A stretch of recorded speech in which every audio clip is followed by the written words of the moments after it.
Hello, everybody!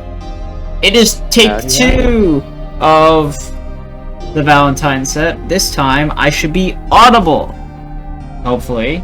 Say hello, Masquerade. Maybe more than audible, yeah? Yeah. Hi, how's it going? Say hello, War Creek. Greetings. So, we're gonna go over the set. We're gonna go over some other funny things that have been posted. Masquerade has seen half the set. War Creek's seen the full set already. So we'll get right into it with the first card released of Girls Night Chica. This is an alternate self for Toy Chica, whose new and only really relevant ability is her Girls Only.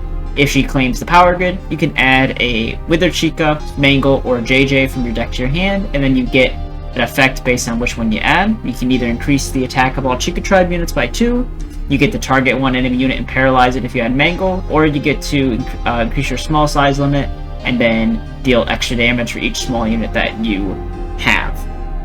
When we talked about this beforehand, the general consensus is that it's probably strong enough to run in Chica decks, but I was wondering if you guys had any other second opinions beyond that. Well, if you go FNAF 2, you have, like, what is it, 6 targets if you do FNAF 2. That is true. Well, but the withered effect doesn't really matter in FNAF 2. That is true. The weather effect doesn't matter. Your only toy units, or your only Chica units are going to be this one, normal Toy Chica maybe, and then both withers. And you have to search 20 mode out to see. The only one that would benefit would be normal Withered Chica. Yeah. And that doesn't matter because you're going to play 20 mode on top of her anyway. This is true. Well, if you play FNAF 2, the other 3 are more important. The Mangles, the Paralyzed for 1 rotation. I would say the biggest. I would concur. You could totally run this in a deck that's actually running Marionette. I actually don't have Marionette in the FNAF 2 deck that I played in the tournament. But there's a lot of ways that you can build the archetype. And I think JJ is generally useful in versions that go with Marionette, since those versions will typically run Music Box as well. It's basically a free small on the board as well, that you want to play anyways. I think another kind of problem with the Mangle one is that with the Wither Chica one, it'll happen.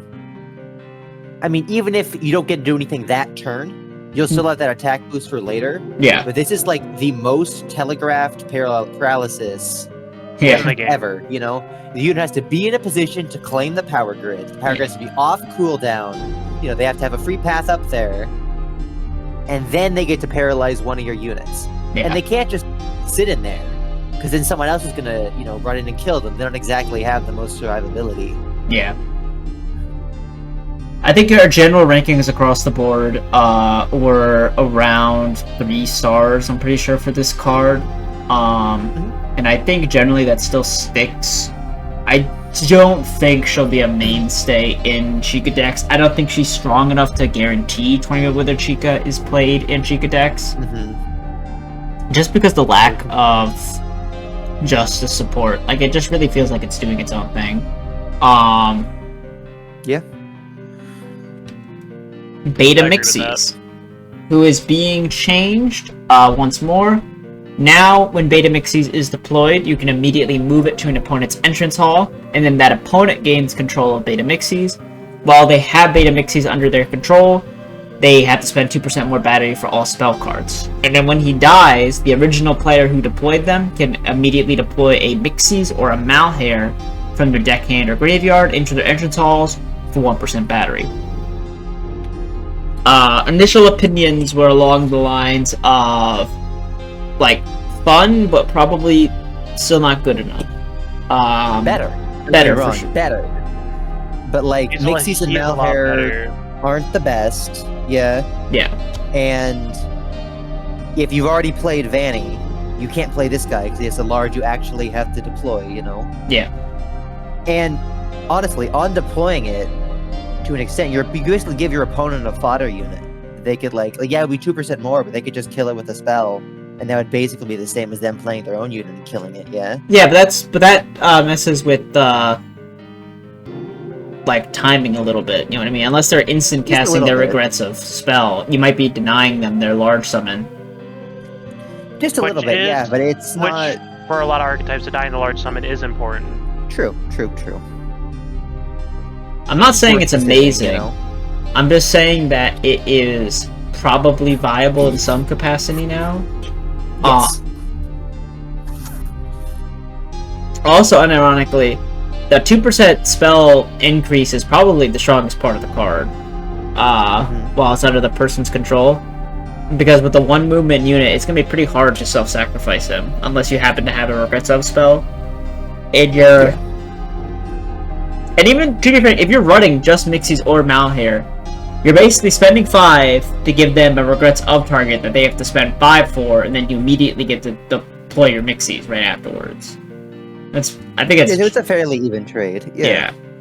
So, all around, he might be a bit too honest, unironically. Like, he might, but like, I still think he's actually decently viable now. Yeah. I still think our rankings were 2 stars, I believe, pretty much. Yeah. It was like 2, low 3. Big catch. So this spell card allows you to target 1 enemy unit, deal damage to that unit equal to its attack stat, and then you get to gain dread tokens equal to any excessive damage dealt. If you control the Beyond unit Old Man Consequence, this spell costs 2% less battery to play. And then its combo effect allows you to target 1 unit in an opponent's graveyard, with a battery cost of 3 or less, add it to your hand. So, for the prep effect, Masquerade is probably the closest person here to actually playing OMC, so he'd be the one with the most valid opinions on it. Well, the prep effect is the most easily used in OMC, honestly. Obviously, it costs less, and you're able to boost attack through other methods to almost guarantee, you know, a kill on a unit of your choice. And then you get to activate Demons to his Demons. Basically, yeah, it gives you a free Demons to his Demons, maybe even a little bit towards the next one. And I think that's very useful. It's also going to be fairly useful if there's like a specific unit that's getting a little too close. You can, you know, because that's the whole thing with drowning, right? Is that your opponents are going to get stronger and stronger and stronger, and they're going to probably start heading to your office. And you don't want that. No, that's fair enough. Combo effect is there aren't too many units I feel like I'd steal. Yeah. Clay Dolls is like the only like generic one that I think of off the top of my head. Clay Dolls, I think Phantom Balloon Boy or Mangle. Not bad. Would be fairly good options. Yeah. But other than that, everything else is pretty situational. Yeah. Generally might be nice. Generally the combo effect is probably going to be pretty useless. Because I know Mimic U exists in the game, and that also allows you to add any card from your opponent's graveyard for like the same battery costs, and that just does not see play at all. So its combo effect would probably almost never see any play, unless you are in the most niche of niche scenarios and you don't have any fishing targets. But even then, you don't. It just goes to your hand, yeah. Yeah. This doesn't even work as a fishing target. The main thing that we were talking about is if the card is good enough to see play in other Dread token decks. I think it is. Do you think you would run this in Eclipse or Creek? Probably, because it's a kill spell, and a kill spell is really nice to have. Sure, there's circumstances for it, but like, there's a lot of monsters, there's a lot of units in this game that have really high attack stats and low HP that you can like, you at least get 2 or 3 out of it, and you got rid of them. So at that point, you're paying 5, which is basically like, what's only one more than Ahoy. Yeah, it's basically 1 more than Ahoy. You'll get 2 or 3, which is basically Ahoy, and you got a unit off the field. And there's also, it's the same as getting disassembled, but not having to be right next to the target. It is true though that if you are running this, it's not any instant destruction speed. It is true. You have to prep it. So it's not the like most flexible card. It also could struggle into very tanky archetypes. Like, Dread tokens already have a natural disadvantage against Justice units, but most Justice units have very high health and very low attack. So, Big Catch is normally going to go completely neutral on them or just not kill them at all. So, it could be a little bit more alienating in that sense as well. But, it definitely has potential. This was one of the higher ranked cards, I believe, in our initial run. I think we put this 4. at 4. It was 4. Yeah. Yep. Bond. This one was. Yeah. This one was the one that took us a while. This did take a while. Bond Fazbear Stars is the new Bond unit for the next set. It is a Bond of Freddy Fazbear and Glamrock Freddy. Its main effect is All Night Forever. At the start of this unit's turn, declare a tribe this unit has. All other friendly units with the same tribe have 2 turns this unit phase. And then solo performance, when this unit is destroyed, you may deploy a Freddy tribe unit from your hand or graveyard into the same row as this unit for 1% battery. So, the obvious things to discuss with this card is that since it's tribe-based, you have to look at every single archetype that it can go into, and then decide how good or bad it is. With FNAF 1, our general verdict was that it's probably not amazing, since FNAF 1 kinda needs their large slot to be free for Stuff Freddy. So this card would be requiring you to run Upgrade Pizzeria specifically for it, and then you're also running the Brick Glamrock Freddy in the deck as well, specifically for it. So if you do get it, like, off with the FNAF 1 or the Freddy tribe, you'd be able to have Stuff Freddy go off earlier, yeah? It's true. Which could be useful to an extent. If there was more ways to consistently search just Freddy's, then maybe it'd be worth it, but Glamrock Freddy is going to be a pain in the ass to get your hand on. You might be able to run, like, I mean, you probably would have to run, like, a half security breach engine to take advantage of at least, like, some of the effects of some capacity here, but I think it's just going to be a fucking crapshoot no matter what. I don't think it's great in FNAF 1. I think it has way better potential in Security Breach. Yes. Security Breach or Freddy's, but Freddy's long through a large slot, but you're going to be running Upgrade Pizzeria for Freddy's anyway. So, like, because they have so many larges. So you at least get 1 large, and then there's some good medium Freddy's out there. You know, you got Past, you got... Well, there's some crazy synergy with Past like we were talking about, because if he gets a second turn, that means his charge goes faster, meaning he can get a 3rd turn and give another unit a 2nd turn. This unit's effect activates at the start of this unit's turn. Yes. So if this unit gets another turn from Past Freddy, then the effect activates. Yeah, you get 2 more turns. It's some crazy synergy with Past Freddy. You can get a whole bunch of turns.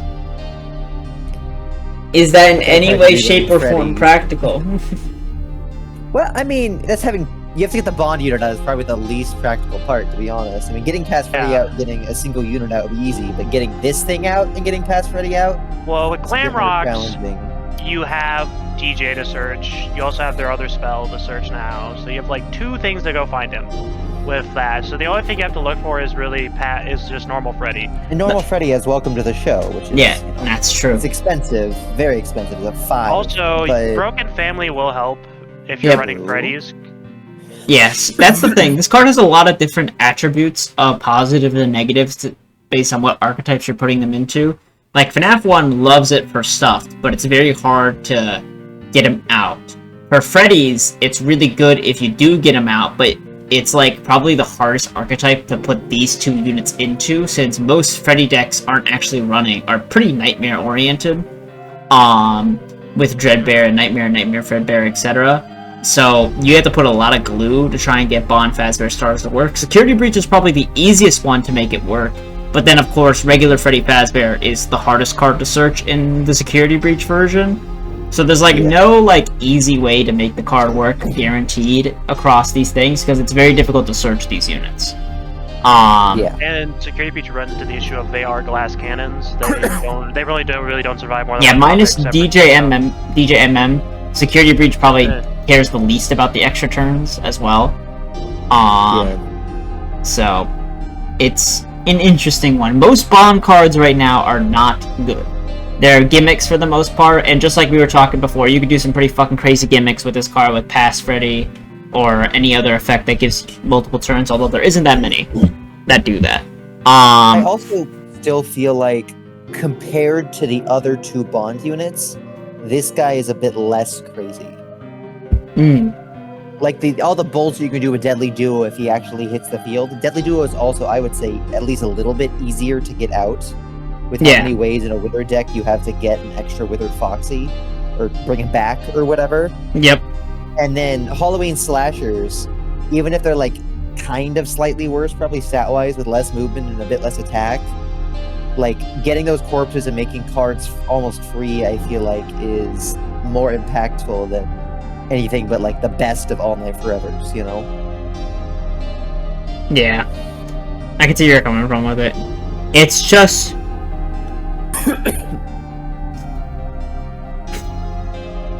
it's just tough to really... Bond unit. It's a bond unit. So what's your final ranking, do you think, Masquerade? I don't think we rated a single bond unit last time higher than a 2. Yeah. And I think this is probably worse than the other 2 bond units. So I'm just gonna go with a 2, but it's, you know, below the other 2. Fair enough. I'll give it a 2 as well. Celebration Ritual. It's a junior support card. Allows you to target a friendly junior unit, move it up 2 rooms, then gain battery equal to its attack stat. Its waste effect allows you to cost 1% less, target one friendly unit and destroy it, and then you may target an endo part in your graveyard, add 2 copies of that same unit to your graveyard. That is the endo part you are copying. So, with Celebration Ritual, the main obvious, like, positives with this one is that for the prep effect, it allows you to move your wizards into better locations and then gain a bunch of battery. For the waste effect, it allows you to beef up your Ghastly at the cost of sacrificing a unit. Both are nice effects, but they don't really help you. It's kind of a win more type card when you're already in a good position. It doesn't really, if this card is sitting in your hand, like the best that you can do with it is like probably spend it to move up like your Junior Freddy or your Junior Bonnie up, and then you go neutral on battery. But then it's like, where do you go from there? You know what I mean? If you don't have the wizards in your hand. Maybe this card can make it a bit easier for juniors to fight for power grid so they don't get battery burned out of existence. Since it's basically a neutral move up 2 spaces. But honestly, if it wasn't specifically targeting a juniors unit, this card would be crazy, obviously. Oh, but, absolutely. Yeah. But since it's locked to the junior archetype, it's like really specific. And there isn't too many great places. Like, probably the best targets are obviously like your Wither Junior Foxies, your Wither Junior Puppets, etc., etc.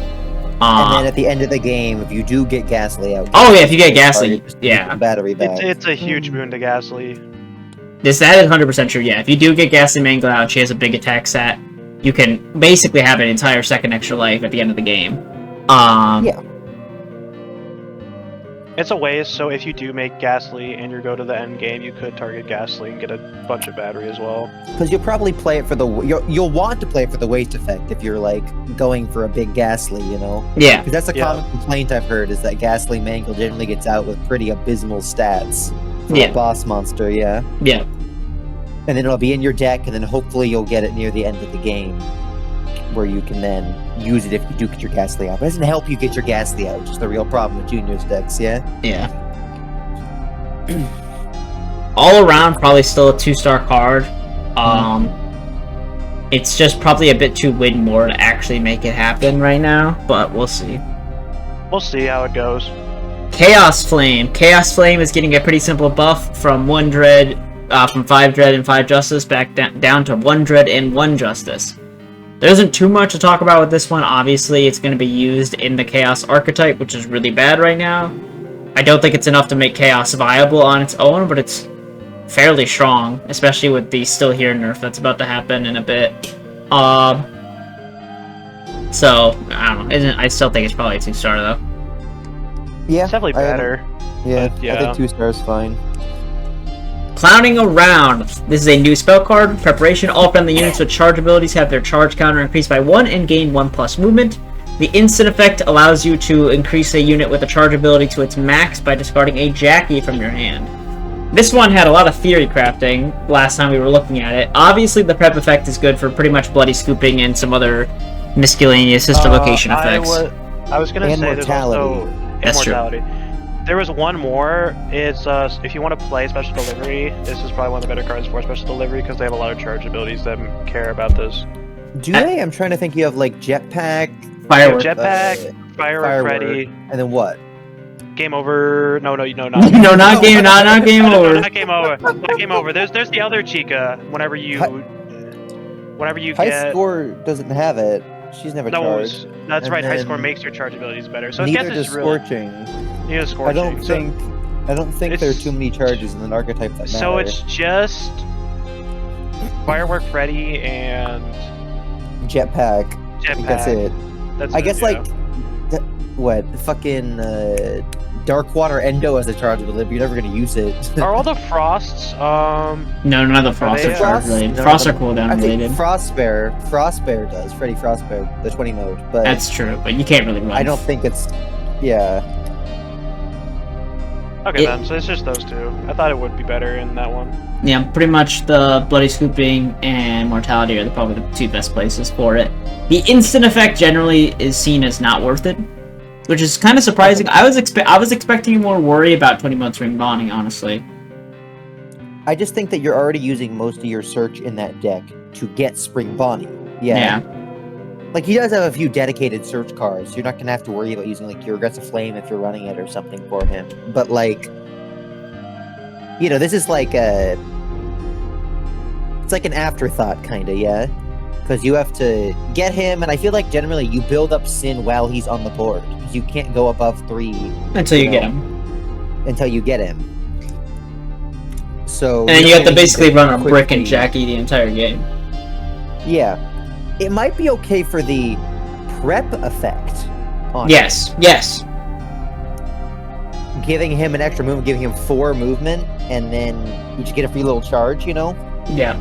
Could catch someone off guard, you could get that, you know. But it's not crazy, I would say, you know? That's Is there any other charge effects that matter in the Spring Bonnie deck? I'm trying to think if I was running anything.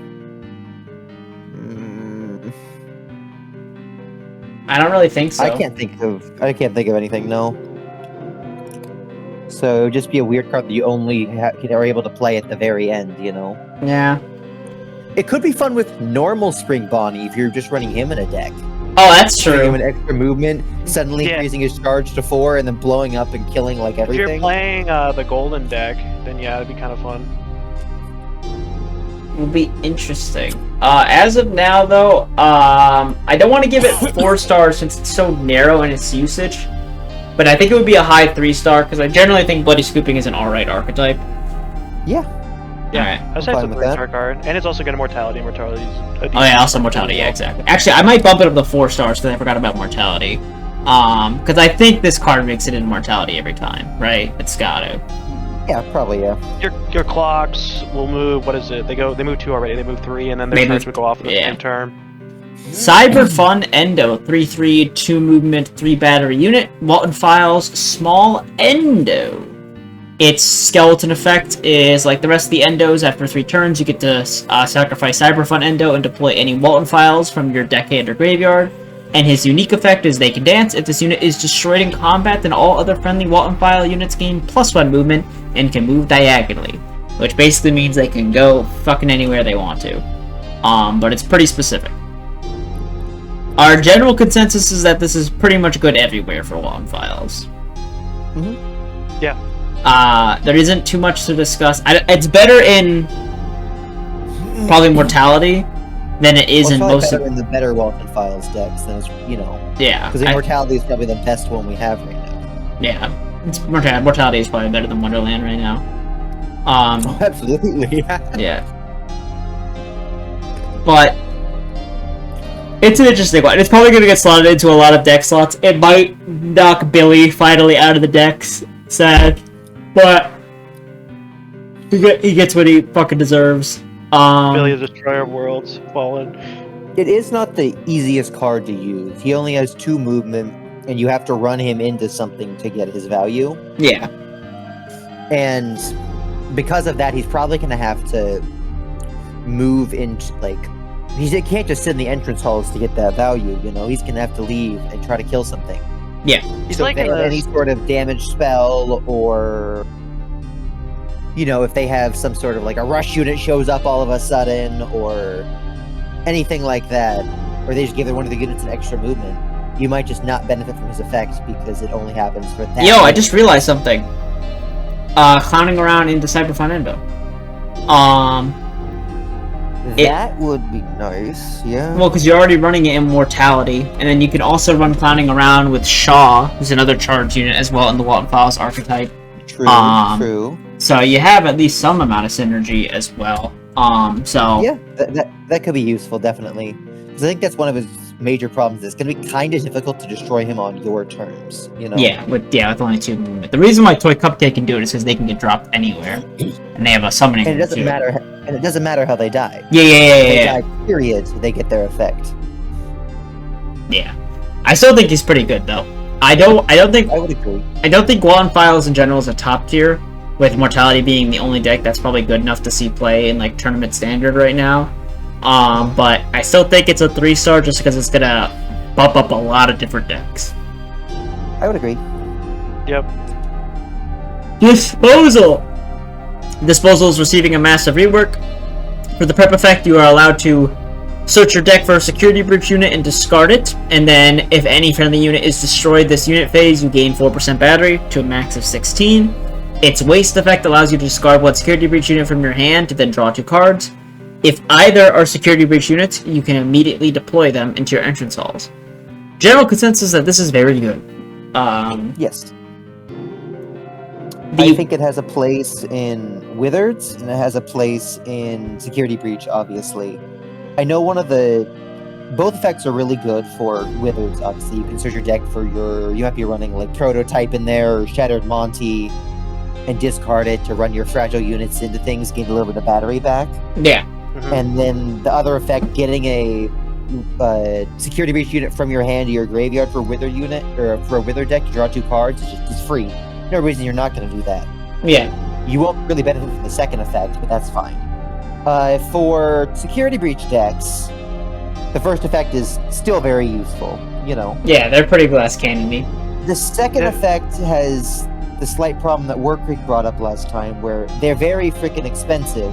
Yes. And they all have these spawn rooms that you kind of want to play them in to, you know, not drain all your battery. I definitely think you use the first effect more often than the second. I think it depends on the archetype, honestly. For Security Breach, at least, you probably use the first Security Breach, yeah. But for example, for Staff Bot, you're definitely hitting that waste effect like a motherfucker. Staff Bot, I forgot about that. And then there's one other archetype for Eclipse as well. Eclipse is probably activating. Actually, Eclipse could activate either one, to be honest with you. Eclipse, yeah, you could. If you have like Sun in your hand, you're already below 40% battery, and you already have Moon out. Just throw Sun away. Yeah, it's fair enough. This is pretty good. I mean, he's not good, but this is pretty good Glamrock Freddy support. It's still a terrible deck, don't get me wrong, but like being able to search out and discard any of the components, and if you have any of them on the field, you can run them into something to send them there and get some of their cost back. You know? Exactly. I mean, it helps with any of the Ruin cards, pretty much. Yeah. It makes it a lot more consistent when you can immediately send the version you don't need to the graveyard. And then, if you have the Ruin in your hand, now you can just play it. Like, beforehand, you had to go through so many steps to get the fucking Security Breach to your graveyard, you know what I mean? Yeah. We still have to exile it. Ruin, baby. But yeah. Ruin. Also, if you do, like, if you have all your, like, units out in the field and you want to go for Ruin, you just, like, pop this and trade everybody in. That's true. Because you only need to lose, what is it? You get 4 per kill. You only need to kill, like, if you have 4 units. So, on average, you'll trade 3 in. Because most of the time you'll have 3 out there. Because it doesn't need just to be Security Breach, right? It can be any unit. It can be any unit, yeah. So, yeah, you can easily get at least 3 dead. So you'll get 12 battery to me. It should be stated that you only get to gain that battery during the unit phase. So no self-sacrifice shenanigans during your spell phase. Yeah. Which is fine. That's fine. I still think it's really good. I think a 4-star card. Yeah, I would agree. Eclipse!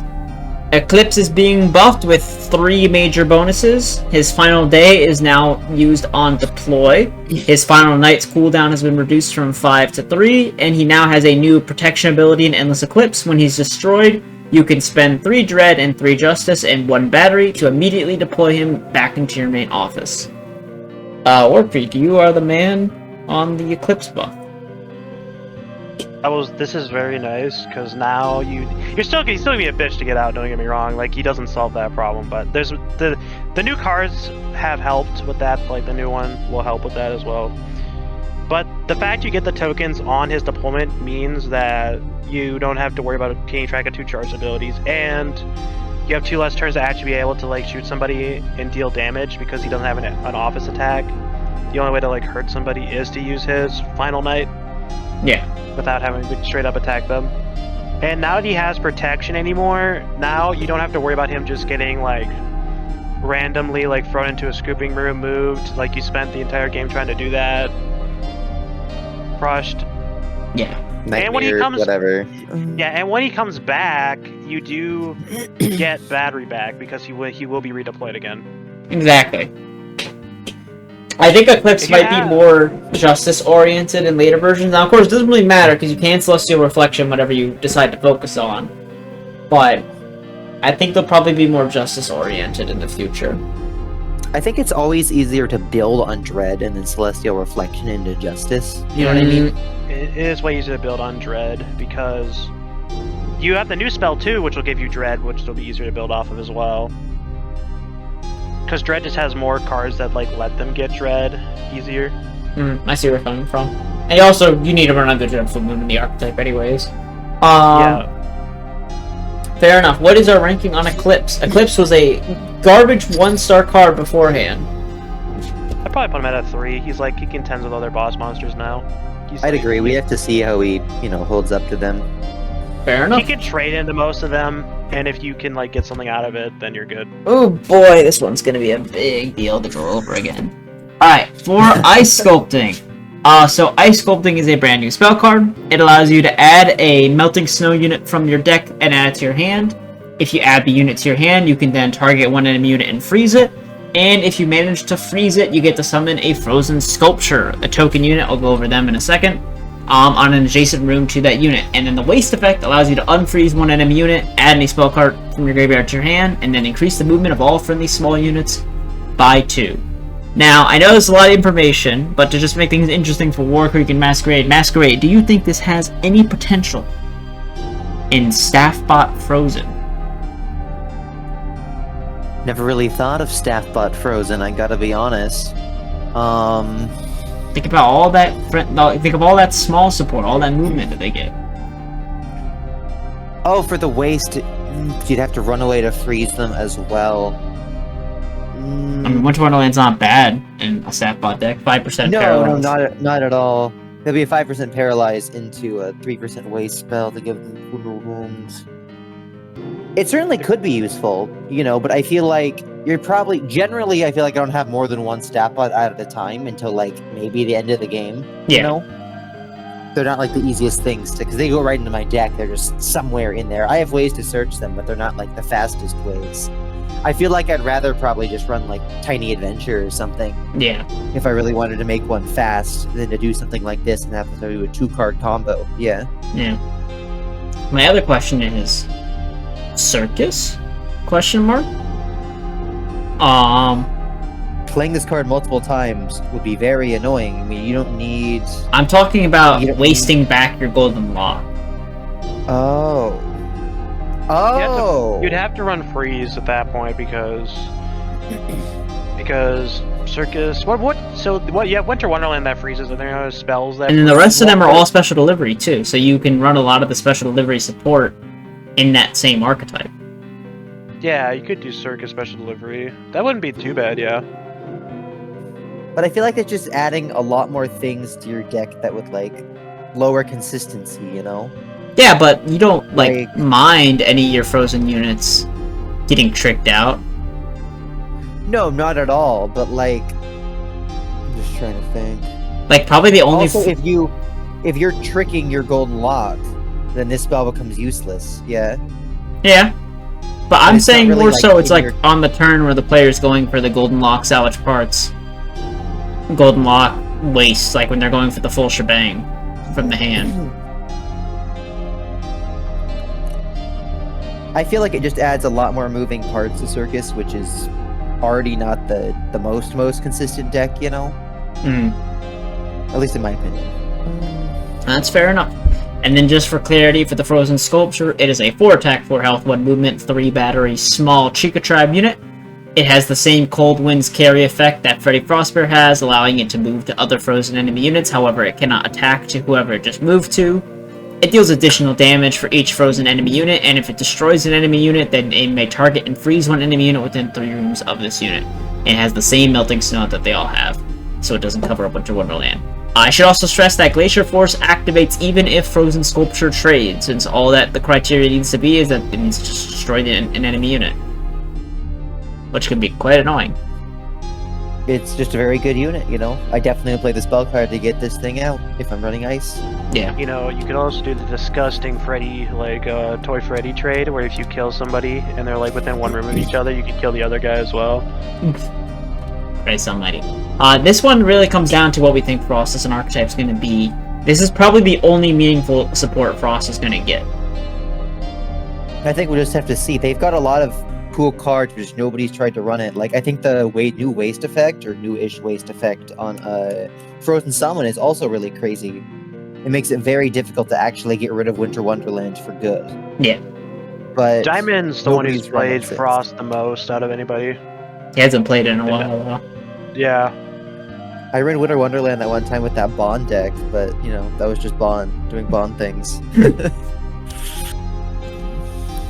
Alternative Girls Night Chica, she's not going to be used. This version will stand a corpse instead of get to attack. Golden Girl. We are almost at the new cards. Golden Girl is an alternate self for Golden Freddy. Her effects are kind of a doozy, but her main one, Vengeful Hallucination, she can only activate this cooldown if she's claimed the power grid. Each opponent cannot draw cards on their next turn if they already couldn't draw cards, and instead they lose 10% battery. And then her other effect, it allows her to deploy 3 small units on her first turn that cost 3 or less from your hand or graveyard onto adjacent rooms to this unit. They have their abilities negated, and they have their attack increased by 2. And then her last ability is just a little flavor. If she dies, she gets basically kill whatever takes her down. So this one is a doozy. There was a lot of archetypes that Masquerade was cooking up with when he saw this card last time that was coming to his attention. Can you remember any of them? Well, so you mentioned staff bots, and I thought about it, and I think it's at least worth considering. You know, you'd have to run something like, what's it called? Fog of Loss. Yeah, you'd have to run Fog of Loss, so it would be like a 2-card combo, but it wouldn't be... It'd be pretty nice to bring 3 of them back, and then all of a sudden they have 2 extra attack, and then next turn you give them their abilities back. Yeah? Yeah. Well, if you're saying 3 small units, right, and if you're going to like get them back, you don't even need to bring back stat bots because there are plenty of other small supporters and stat bots. Like you got the you can be but the plush babies and scrap plush babies lose their abilities. Well, we're already gonna be Fog of Lossing anyway, so like if we're going to do that, well, I think there are also some units you could bring back. Like I would totally what's his face. Plush Trap Chaser is ridiculous with this. Ooh! 7 attack, 5 health, without the docile plush ability. Yeah. Like, totally worth it. There are probably a few more. You don't want to bring anything back like Mangle, because they're super duper expensive. You can't, anyways. Good abilities. Oh yeah, it's less than 3. The only small Biddy Bab, Mini Arenas. You mentioned that whole idea about using an Exodia to bring them after you've already played them. You can bring them back to try to make a push for the power grid, but they're all really slow. So you don't even have to do it after you play. You can always just drop 3 Exodias from your hand too. True. They lose their protection, but that protection is so not needed, I think, in today's day and age. Especially because you have an extra Exodia in Mystic Hippo. I don't think it's super duper useful in like hard FNAF 1. I think you could probably use this as the centerpiece of some sort of hallucination deck. Absolutely. Every 2 turns, making someone lose 10% is kind of bullshit, to be honest. Yeah. You could use it in the golden deck if you want to do golden hallucination. That would be like a funny deck. Pretty much what Masquerade was cooking up there. The problem is that the rest of the hallucination cards are probably just not good enough to actually make that deck playable, since one of them is Yendo. Well, so you're not running Yendo, obviously, because he's useless. You have White Tiger. You run Golden Freddy, you run White Tiger. You have the spell. If you have her will not draw. If you have the and you have the Golden Freddy forms. Yeah. It's not like perfect or anything. She is a phantom, so you could just get another one of her. This is true. And you could then you could just do that, then Phantom Crew a few of them out, and then just make everyone lose 10%, like, a lot. You only need 2 Golden Girls to start doing 10% burn every other turn. Well, if you do Phantom Crew, you could get 3 of them out, and they're done. If you have 3 of them out, you can make people lose 20% every turn. What? Yeah. Yeah, that's a little crazy, though, because you have to convoke. I mean, that's 2 cards. That's Convoke and Phantom Crew, and then you have, like, 3 smalls out, or something. You still gotta claim that fucking power grid, baby. You got Springtrap. Oh, you do have to claim the power grid. I forgot about the power grid part. You got Springtrap. He can sacrifice his life to, like, give everybody 30 battery drain. It'd be funny, that's for sure. I don't know if it's worth it, though. You're right. But I think it's a good card. I think there are a lot of weird places you can experiment. I think I gave it a 4. Yeah, I can agree with that. You gave it a 4, I'm pretty sure. Heart Piercer Vanny. An alternate form for Vanny. She keeps Cult of the Bunny, she loses Bloodlust, and she gains Heart Piercer, a cooldown effect where she gets to target 1 adjacent enemy unit, deal 3 damage. It instead deals 6 if you control 5 or more Dread tokens. This one's pretty simple. It's more Vanny, in an archetype that desperately needs more Vanny. As long as her name was Vanny and her stats were decent, she would probably see play. Like you also say, you can get rid of alternate self if you want to put her in Bonnie Bowling. Exactly, so she has a second proper spawn room. Exactly. You trade off basically like getting a big ass burst of Dread tokens for hopefully getting a little bit, like giving her kind of more survivability. You know? Yeah. She has less health, but she naturally have to fight to get her rewards. 5 is pretty good benchmark though, to be frank. Yeah. So she definitely has a lot of potential. She's probably the best support card that bodies are getting this entire set, just because the second bait is usually what they need. They can stop fucking around with like spring traps and spring bonnies and stuff, and they can just run 2 of the units that they actually want. Yeah. Yeah, if they crush your Vanny, too bad. Here's the second 2 summoning rooms because you have the Vanny hideout and you have Bonnie Bowling.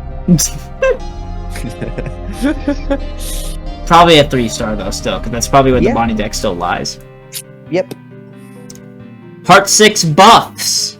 So Heart 6 is being buffed and more core-aligned with. Oh, by the way, this is another charge special delivery for clowning around. Yeah, but you can't just like throw this in special delivery. Yeah. Well, what are you talking about? Now she costs 6% battery. Well, she's a gargantuan. 4% in the summoning room. Jetpack 2. There'll be 2 battery. 2% battery Heartsick baby Masquerade. With like no deceptions, and I guess you could try to build around it. But I don't know. I mean, like, but like, do you really need deceptions when she makes her own deceptions?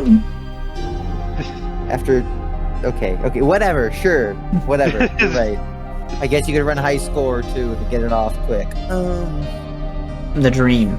There is legitimately some potential here because, like, you can run like Plushkins too, and fucking Forgotten Whispers, accessory Bonbon. Yeah, there's some interesting shit that goes on here. But yeah, long story short, her charge was reduced by 2 and her price was reduced by 3, which might be a bit too much. This card might be a bit of a mistake. I didn't think Heartsick was any good when I made these changes. And then Heartsick got played in the finals, and while she didn't win the game by any means, she was surprisingly alright for a 9 up cost unit. And now I think it's a contribution that was also them playing 5% more to then do Forgotten Whispers, yeah. Oh, absolutely, yeah. I mean, we already knew that Abusive Love was strong. Yeah.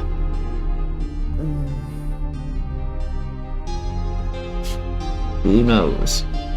This one might be a bit tentative. I might think this might be... I don't want to say it's a 5-star card, but this might be a mistake. I'll go high 4 for now. Yeah. I have a question. Yeah. This is... If you... So can you technically summon her in the Chica room? Like, if you use, No, it's while this unit's on the field. No. Okay. It's changed. Used to be vague. Alright. Log cabin. So this is the new card that these two bozos think's gonna put Timber over the edge. I think it's legitimately like 5 stars. You bring a unit back, right? You bring a unit back at the... Is it during your deployment phase? During deployment phase, yes. Yeah. You can make it free if you have a tree, if you wanted to. You can make even the large one free. I think it's 4%. Is it 4% or 3% for a tree? It's 3% for a tree. It also goes in your entrance hall. You can make either 1.0 or 2.0 free. Yeah. Yep. You spawn a tree. If 1.0 dies, you get a whirling saw back. Yeah. Or if 2.0 dies, you get your bloody axe back. You can cycle those spells ridiculously too. Mm-hmm. Like, the waste effect's completely useless, don't get me wrong, but the prep effect is insane. The only hard part is getting that first tree. But there are a bunch of damage spells that are just enough to kill the tree, I feel like. And nobody can, like, stop you from killing it unless they kill it first, yeah? Yeah. Also, I just want to say, if you are running Kill Timber, how much does Kill Timber cost? Like 7. 8? 8, 7. So he's 5. 5. With and a tree, you could make him even less. And then, guess what? He comes back twice. And then if you kill him, he comes back again twice. So it's just the most annoying thing in the world to kill. Yeah, spam is kind of scary. Will we live in a world where Log Cabin gets banned? What is going on, folks? Oh, we didn't even mention the increased size limit, yeah? Yeah, it does do that, though. This card is literally like upgrade pizzeria to the extreme for them. For Kill Timber, yes. Does require a tree token, though. I think this is a 5-star card. Oh shit, we're at the new cards.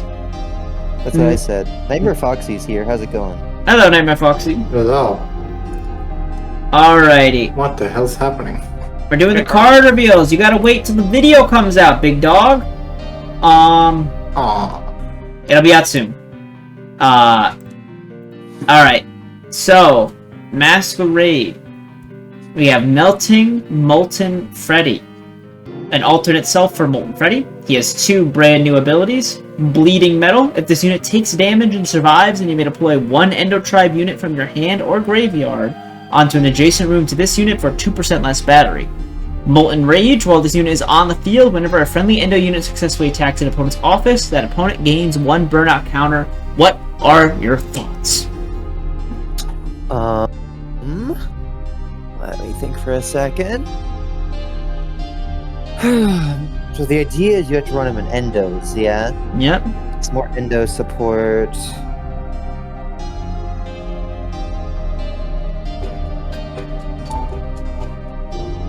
He's an interesting one. He gives a lot more recursion than the endos currently have. You can bring back some really important units like blue or what other important Angel?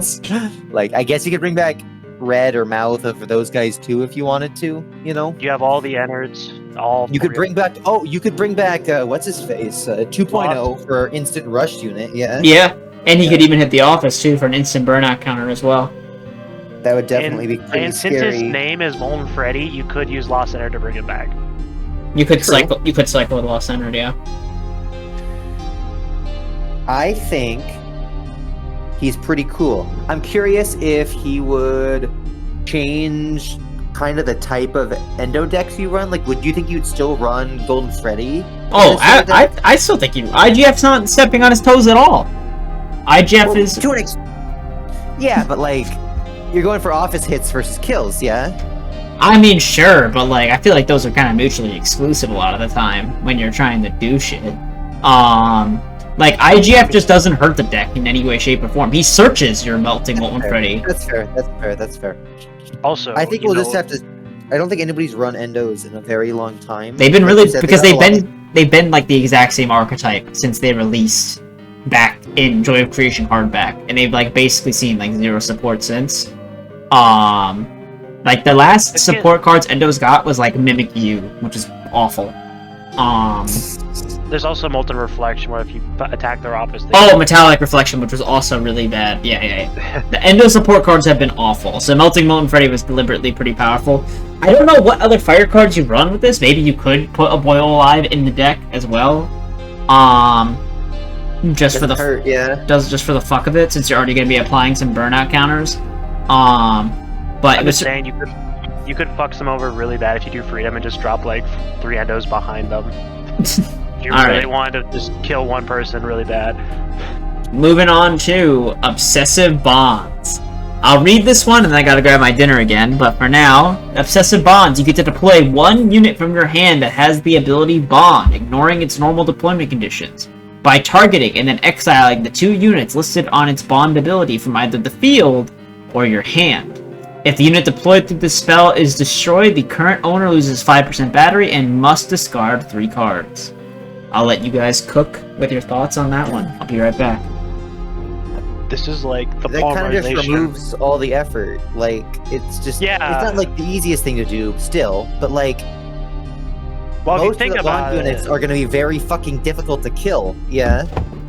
That's true. I mean, especially if you're not killing them with a spell. You can't kill them with spells. Not only on your turn you can't, on everybody else's turn they can. No, that's not what it says. I think so. They're completely immune to spell effects. Period. Other people's spell effects do nothing to Bond units. That's what the ability does. I guess, yeah. So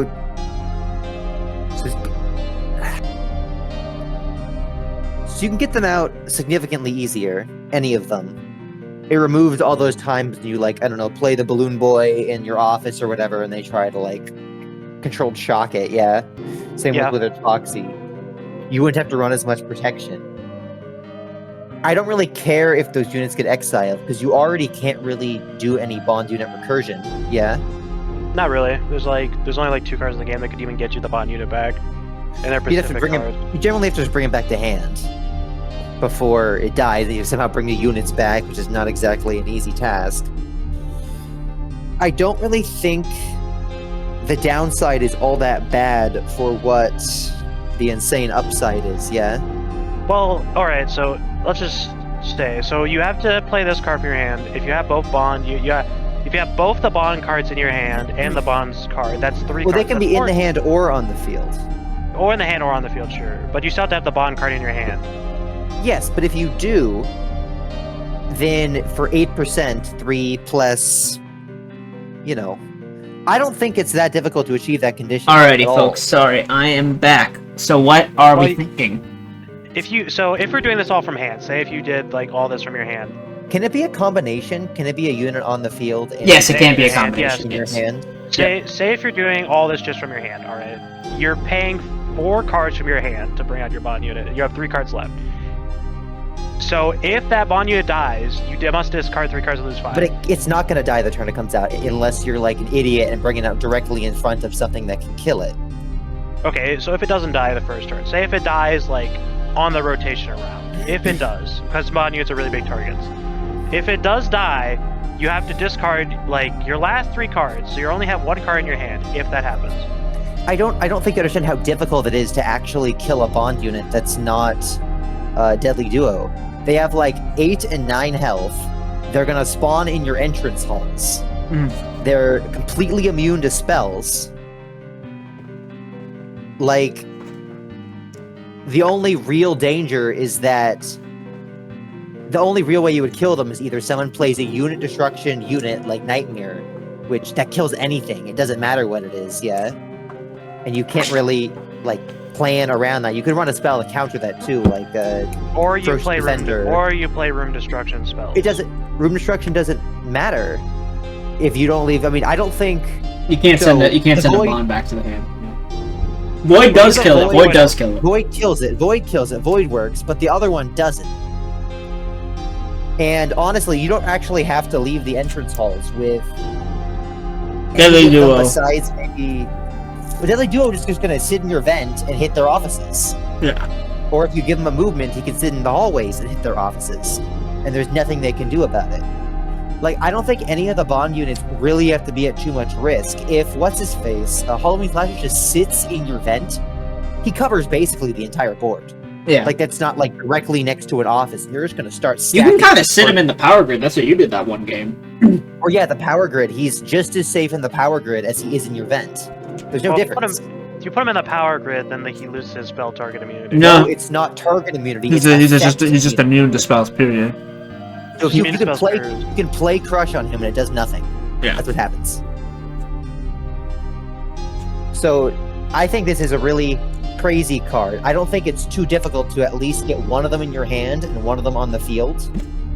And then you do have to get 3 cards out. You know, 3 cards and then this one. It's not the easiest thing, but it significantly increases your chances of getting that bond unit out in a timely manner. And I mean, obviously, it's an all or nothing type card. Yeah. To a certain extent, if your bond goes down, you lose the game. Basically, you're gonna lose whatever you had left in your hand, and you're gonna take a massive battery penalty as well. Yeah. So that's like the inherent risk, and also there is the if you have both of the units in your hand and bond in your hand as well, then you could just deploy them normally without risking the entire thing. But it's that risk of do you want to try and play them out safely, so you don't have to deal with the crazy penalty, or do you want to just risk them out? I feel like it's still better to play this card in that point, because you're saving so much battery by not playing those units. Pumpkin Rabbit is 6, Witch Sheep is 6, and then both the Freddies are 5, and then Balloon Boy is, what, 5? 6? Yeah, and with the Foxy is like... That one's fairly cheap. You could probably cheat the Foxy out. Yeah. But the other two, I'm saving basically 9% battery if I'm doing this with Halloween Slashers. Mm-hmm. So even if it does die and I lose 5%, the battery part doesn't really matter. The discard 3 cards part definitely will hurt when that time comes. But I feel like there are also just a lot of easy ways to alleviate that, you know? Yeah. As long as... if you can't really plan around the opponent having Fredbear, or not Fredbear, Nightmare every game or whatever, you know? But there are definitely cards you can run, if you just want to throw Pink Slip in there, you know?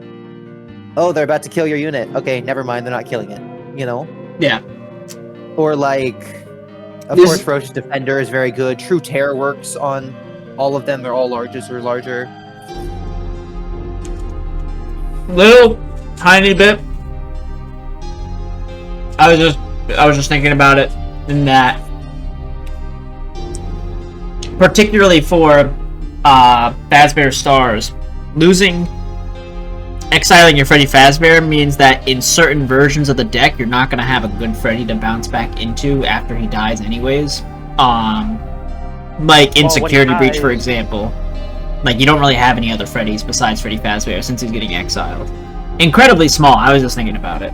I don't think that ability really matters all that much. If he dies, you're already fucked. If you're playing Freddy's, if you're just playing Freddy's, and you discard 3 cards, what if one of those is somehow isn't, because this happens before. Okay, but how is your bond unit dying? That's the question. It's not easy to kill a bond unit. It's very difficult to kill a bond unit. It's basically only a Nightmare Destruction, or the person does something really stupid.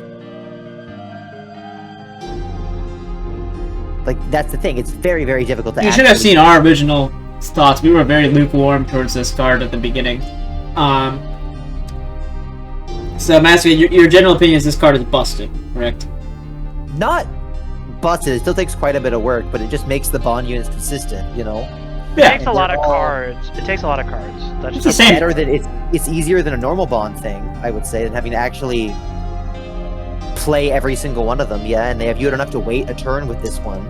They don't have to spend their turn, yeah.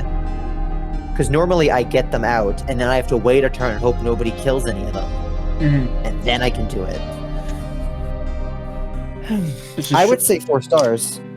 Ooh. I think it makes all the bond units consistent. I don't think it's 5 stars because I'd actually have to see if... I already get the bonds out units normally, so this just makes it easier, you know? Yeah. I'd be interested in it. I was definitely saying the one that hurts the least from getting, if it does die, I know Master this is if you stack this with, what is his name? What's the Bond Freddy card? Because would this happen before his revival effect when he's destroyed, so you discard them? It happens at the same time, right? So you could do the order. You could discard, so the general effect, when they both happen at the same time, remember, you can't have them both be the target for the effect.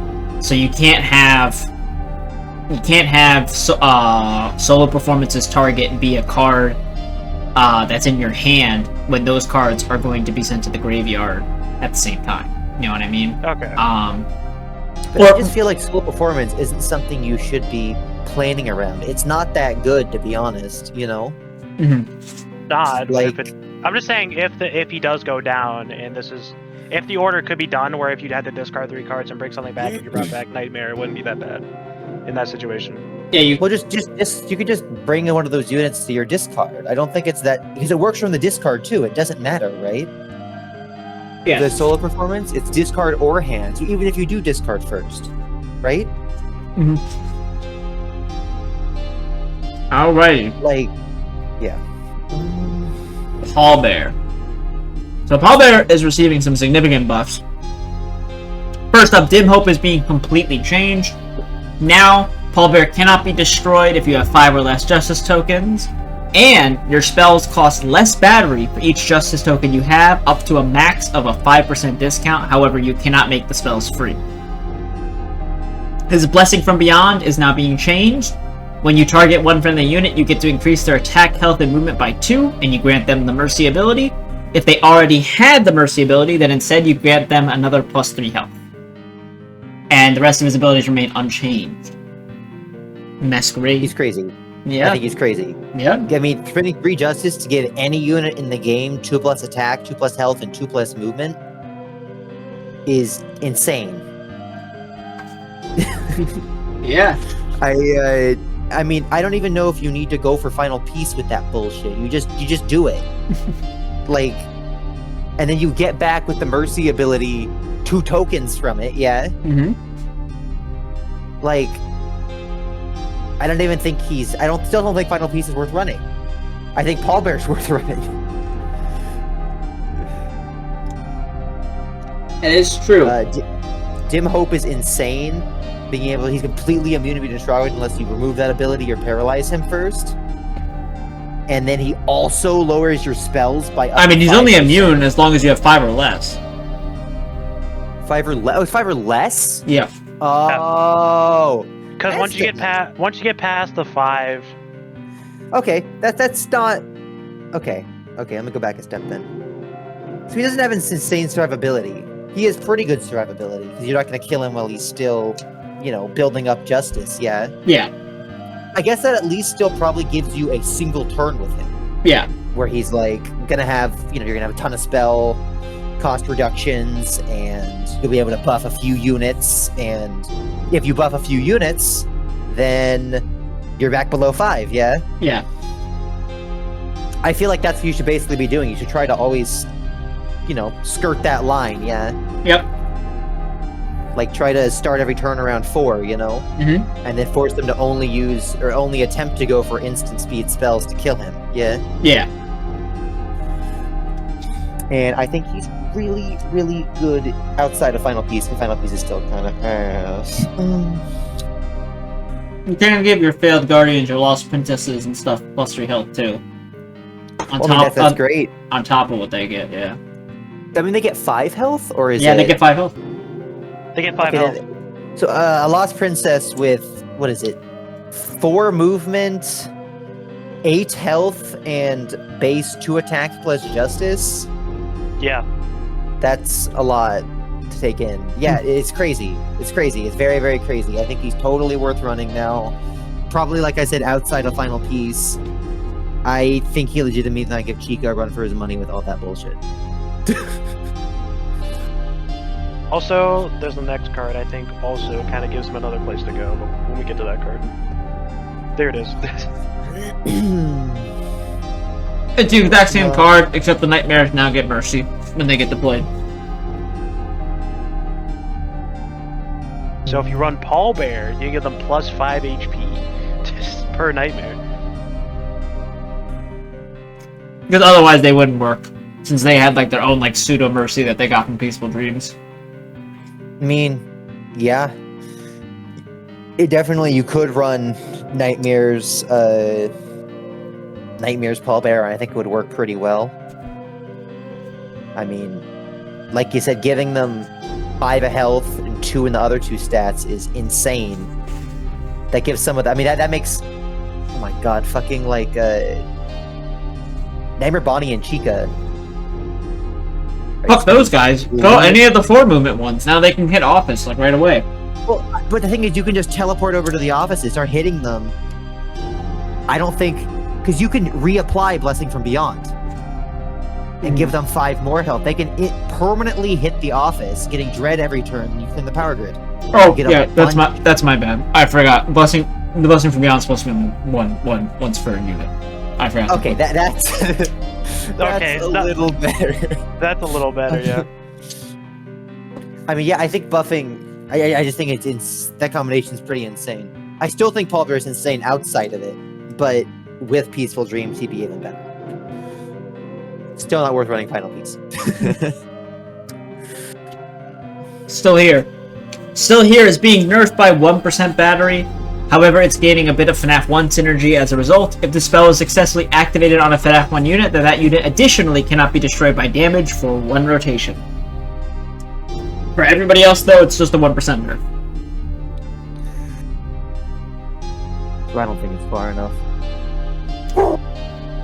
He doesn't think it's far enough. I mean, the entire thing was still here is that unlike other counter spells, yeah? Like if I play a crush on your guy, right? If you hidden it, then I paid 5%, you paid 7%. You know, we're still in the same ballpark, right? Yeah. If I attack your unit and you play a Still Here, this card is basically going to cost, it's going to cost 2 or 1. Mm-hmm. Basically every time, because you're going to get the siphon back. You're canceling out that cost. Mm-hmm. And the effect is, it's the same. I think, at least my idea for Still Here was that it needs some sort of limit. Like, I don't think Rocket should ever survive an attack from Fredbear. Period, you know? I think that it should be something like, when a unit would take damage, lower damage by 3, and then keep the old cost. So at least it doesn't work on these overwhelming smackdowns, you know what I mean? That'd be the fight has to interesting. at least be close. So the fight actually has to be close for you to survive that combat, instead of it... I mean, there would be a lot of specific things that would get hurt, like, you know, your 1 health, what's his face? A Grim Foxy, I don't use this card a lot to great effect, yeah? Yeah. To, keep that second life. But, because I feel like this card is still going to be in every deck, even at 1% more. Because you're still going to get probably 2 to 3% back whenever you play it. So it's basically going to cost 2 to 1% instead of 1 to 2%. Yeah? Mm-hmm. Yeah. There is a certain point where the card does basically become unplayable. That's the relocate That's the relocate project number. From 5 to 6 was apparently the magic number. I think the thing is that you have... Comparing this to other counter cards, you have a card like Hidden, which costs 5, has a downside, and only works on spells, versus Still Here, which currently costs 4, it used to cost 3. If this gets priced at 5, that means it then has to compete with past bites. Well, no. I'm saying that I think the effect should be weaker, not the price. I think the price could go back down. I think the effect is the problem. Because I think as long as the price is a reasonable price, 3 or 4, then it's going to be significantly cheaper than that because of Siphon, because that's the best place to use it no matter what. You know what I mean? Mm. If you kept it at 3 but weakened the effect, then you still could use it. You still wouldn't feel as bad using it for spells or room effects, like Monty Golf or Controlled Shock or something. But then it would be weaker in combat, which I think is the only place that Still Here is actually a problem. Mm. Because using it to Monty Golf or using it to stop some sort of spell, you're not getting any of that siphon back. So the spell costs 3, right? Yeah. But it doesn't work like that in combat, and I think that's the area that should be focused on. So you still think it's going to be a 5-star card? I think so. More Pete? Yeah, probably. I put it as a 4 or a 5. I didn't really go deep into it. Sweet Witch Sheep. So, alternate self for Witch Sheep. She keeps her bloody wool. She gains Concoction of Love. Whenever an enemy's small unit is destroyed within 3 rooms of this unit gains 1 charge counter. If this unit claims the power grid, lose all charge counters and gain 1 corpse for each counter loss. Her second effect, Sweet Lost Child, is cooldown 5. Target 1 enemy unit within 3 rooms. Remove its abilities, set its attack to 1, and change its size to small. Cannot affect beyond units. Masquerade. Oh my, okay, so about the bond card earlier, this makes it even better. You have a second Witch Sheep in your deck. So it's easier to get that out even. Now this one is significantly better than the normal one. What the hell? Concoction of Love is... It's very good, of course. It doesn't work with what's-her-face, high score, right? You don't actually gain charges. No, she's not a charged unit. She just gains charge counters, yeah. Just a counter. Concoction of Love is good. It's not... You only get one, basically, free... Okay, I have to start. Let's go back a step. Sweet Lost Child is ridiculous. Like, total, absolute bullshit ridiculous. Like, even if it's every... That's a range of 5 on an ability like that. Mm. And you have to put so much more effort. Like, if you bring a Ghastly out, oh, I'm within 5 rooms. You don't exist as a unit anymore. And it works like that with every single boss monster in the game. To be frank, Fog of Loss also does that and doesn't require you to deploy a unit with summoning sickness. Fog of Loss does not do that. It also doesn't set its attack to 1. It doesn't change its size. This size, I guess, is probably a benefit, to be honest. Yeah, exactly. But it's also a unit ability, so it affects all of the... Like, it works on bond units. This keeps bond units in check to a ridiculous degree. Because, yeah. It's a cooldown ability, so you're going to have some insane synergy if you try to run this in, like, Circus, or you just run the Ringmaster's Decree. Yeah. Ringmaster's Decree. Like, that is the most worth resetting thing of all time. Absolutely. She has huge synergy with Pumpkin Rabbit, too. Of course. Well, I mean, Pumpkin Rabbit is still Pumpkin Rabbit. I don't think his ability goes off often enough for... I mean, you can change anything. Never mind, Pumpkin. You're right. My bad. You can get 2 corpses off of that with Pumpkin Rabbit nearby. 1 and then 1 later, if you're able to. Yeah, if you get the power grid, but like you still get 1 right away, and then you can corpse her herself, and she's a little tanky. If you have Pumpkin Rabbit out. I mean, I wouldn't consider her tanky. Her weakest point is her stats are ass for her cost for a 6 unit. Well, that's what he's saying is that if you're able to get her a corpse. Oh yeah. 7 health, 6 attack, and bloody wound. Yeah, then she becomes good. Yeah. I think it's insane. I don't like this card. I think we rated her as a 4. I think it's what we did last time. I'm gonna go very, very high 4-star card. I think it's... She's definitely better than normal Witch Sheep. Well, yeah. Yeah, of course. Temporal Secrets. This is the crazy one. For this unit phase, if you claim the power grid, each opponent's next turn are skipped. Additionally, if your units would destroy an enemy unit, instead you may remove them from the field and send it back to their owner's hand. If a unit is sent back to hand with this effect, then you may search your deck for any spell card, reveal it, and add it to your hand.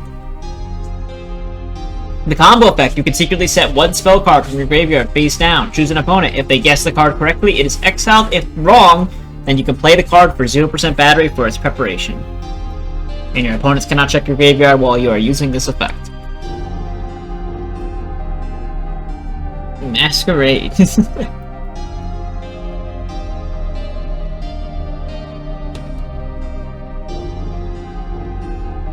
You might have died. Yeah, I had a little heart attack. This is a lot to take in. Well, Temporal Secret is great. It's pretty great. I don't know which archetypes it would be the best in. Generally, you can tell if you're going to be able to claim the power grid or not on a turn. Yeah. You know? Yeah. Like, if you have more than 2 units in range, you're definitely probably going to get it. They aren't going to be able to kill or stop 2 units, generally. Yeah? Yeah. And stopping, I mean, an extra turn is very, very, very useful. It also allows you to get rid of Costume Mimics, get rid of Chocolate Bonnies. Yep. Well, maybe not Chocolate, because they're probably going to have a spell card to deal with that anyway. But, yeah. like, it gives you an attempt, at least, to deal with some of those annoying things, yeah? Yeah. And then, I mean, I can't complain about spell search. Spell search is good. Combo effect is... I think generally it'll be difficult to guess that correctly if your deck has, like, more than one important spell. Yeah. Like, if I was playing Ice, I have Winter Wonderland in my discard, and I probably have the new Ice spell in my discard. Yeah, you have Ice Sculptor in your discard, That's 50-50, but I could also have a few other important things in there, like like Crush. or salvage parts. something. Yeah. Which, playing that for free would achieve a similar effect, yeah? Exactly. Fairly expensive, but still totally worth it. Yeah. I could see this being really useful in Circus. I could see it in Circus. Circus. I think that the new pallbearer stuff, this is really good because you would be able to play it for significantly less with the combo effect. Yep. Skip your With the opponent's risk. turn. We could do the combo effect. Oh, We have the costs like 5%, 4% less, you know? yeah. So there's less risk involved there, and there are a lot of good spell cards that give you a bunch of justice. Yes. You know? That, like, I don't think that would be too difficult to, you know, kind of force them to question what you're getting back, yeah? No, 100%. I can see where you're coming from with that, for sure. I think, honestly, most decks have a variety of spell cards, but there are only a few decks that can make this cost significantly less to lower that risk, yeah? Yeah, I see where you're coming from. Because if it fizzles, Like it sucks. Exactly, yeah, like Sister Location, you could probably do it similarly with their other spell card, Yeah. you know? Or Walton File with regular Or Witch Sheep. Files, normal Witch Sheep, yeah. Because, like, you could get Crush, or your rabbit is starving, or you get Accident, or you could get, you know... Well, it has to be played for the prep. Does Accident have a prep? Yes, it does. Yeah, That's it's a a discard discard. file. Yeah. Yep. Like, you know what I mean? Generally, most decks are going to have more than one good card. They're going to have to make, like, a 1 out of 4, maybe 1 out of 5, generally. Yeah, so it's Or in you your go for favor. something really... Yeah, exactly. You could even put people in really bad catch situations where if you're playing in a circus and you put like Golden Lock or Salvage Parts and they're both in your graveyard, now your opponent has to guess on which one they go for. You know what I mean? It's a 50-50. Yeah. Do they get to check the discard before the No. effect? No, you just don't get No, to they check. don't You get don't to get to check it at all. So they have to It just remember says right every there. card I've played, discarded, or Yep. otherwise got out. I think it's really good. I think this is a I great mean, card. I think it's a great card. What is your star ranking? Put it at a high 4. Masquerade? Sure, I'm fine with that. I'm fine with that. I have to see it in practice. It could be a 5-star. Valentine's Baby. A alternate form for Heart Sick Baby. She keeps her abusive love. She gains the brand new Aching Heart. While this unit is on the field, friendly units can use Deception at the start of their turn without using their entire turn. And Reign of Cupid, while this unit is on the field, if this unit or a friendly unit with the ability Deception claims the power grid, then deal 3 damage to all enemy units. Masquerade.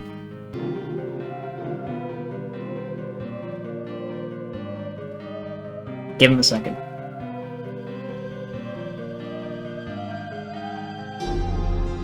Oh,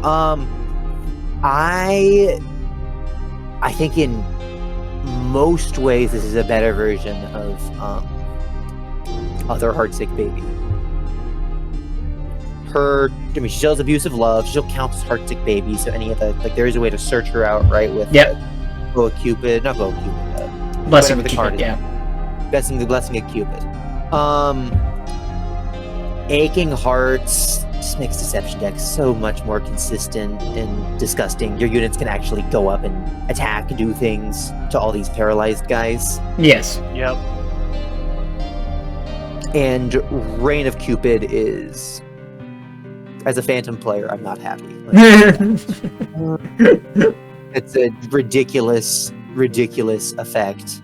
She has 3. She doesn't have Deception herself, but they're like Bonbon has 3 movement, right? Yep. I guess most of them do have 2 movement, but it's still not the most difficult. Or just give her Deception through the spell card, and then that's really disgusting. Really, really. She doesn't have to. You don't have to give her deception. She can. She already rated Cupids by default. If she this activates. unit. I see that. Yeah. Never mind. Okay, yeah. I think it's insane. At least she has pretty bad stats, like comparatively to other gargantuans. That was kind of the fact that holds her back, is she has bad stats. But the thing is, like, even if you have like 1 or 2 deceptions, I don't think it's going to be possible for anyone to stop you. Yeah. Actually, I guess what I'm thinking about it though is last game was only because of you'd have to run what's his face too. Server error Bonnie? Like system error or whatever. Oh, yeah, system error, I guess you might have some difficulties still because... I mean, to be frank, we'll also look at, like, that Heartsick baby was only on the field for forever, because she, true teared into Rockstar Row for 3 turns of target immunity? That's a pretty big investment. Yeah. I think she's pretty crazy. There's also some units that can't be paralyzed in this game that can ruin her. Just Monty, baby. Monty and what's and Junior Bonnie. And hell yeah, Junior Bonnie's gonna fuck his shit up. A lot of the endos. A lot of the endos are too. I'm gonna go high 4 stars, probably higher than her default self. I think we put her last time is this 4 as well. Alrighty, we're almost at the end. Wraith. A new Phantom Tribe Juniors unit with 0 attack, 1 health, 2 movement, and 3 battery. She can be deployed in any room because she has lost spirits. Her first ability is Demand Sacrifice. When this unit is deployed, you may search your deck for any spell card with Ritual in its name, reveal and add it to your hand, then shuffle. However, you cannot activate that spell this turn that you add to your hand. Haunting. If this unit is destroyed by a friendly spell card effect, then you may target 1 medium or small enemy unit. Take control of that unit for 1 rotation. If that unit survives the rotation, you gain 5 Dread tokens. If it does not, then you lose 5% battery. And then finally, Ghastly Rage. At the start of this unit's turn, increase its attack stat for each other friendly junior unit. Masquerade. I think you should make the cut in Phantoms. I'm already running Haunting Ritual. There you go. A great target for Haunting Ritual. I don't have any use for Dread tokens, but I could easily just throw Ghost in there. And it wouldn't really change the deck all that much. I'd be cheating her out anyway with Phantom Crew, yeah. Yeah.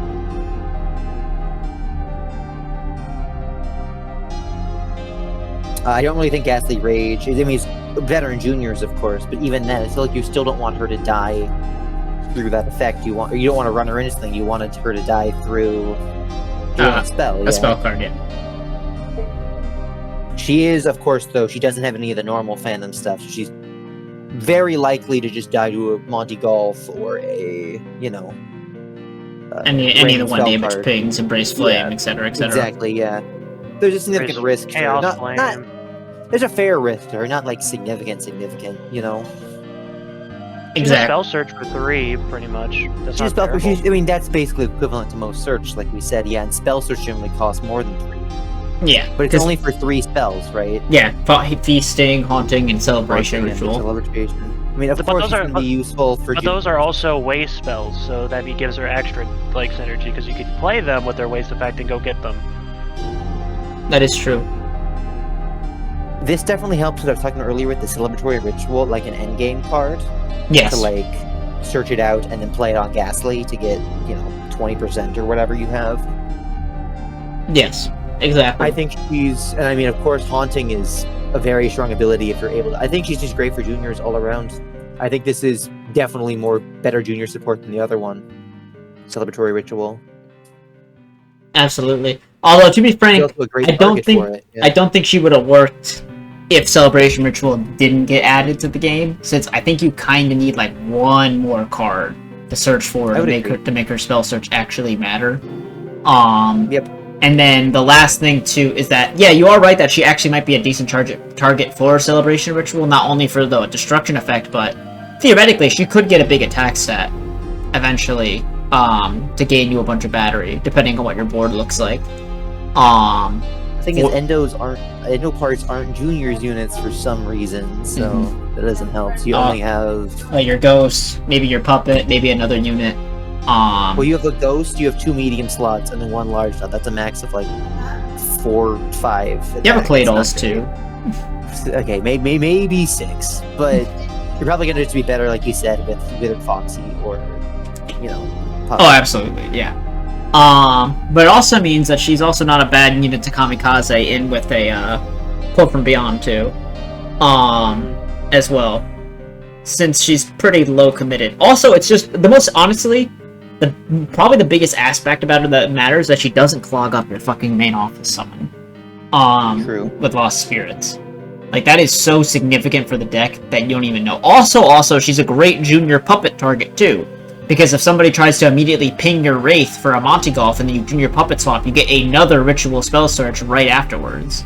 Yeah. And then you can play the original card on her the turn. Exactly. Yep. So she has got some business going on. We just have to see how new juniors is, put together, yeah. Exactly. So that is the entirety of the Valentines set. This is probably a set that has Masquerade sweating the most bullets so far here. That later half really got him. I think in in all ways, shape, and forms, I think Pallbearer, I think Log Cabin, and I think Wood Sheep are way too much. That is interesting.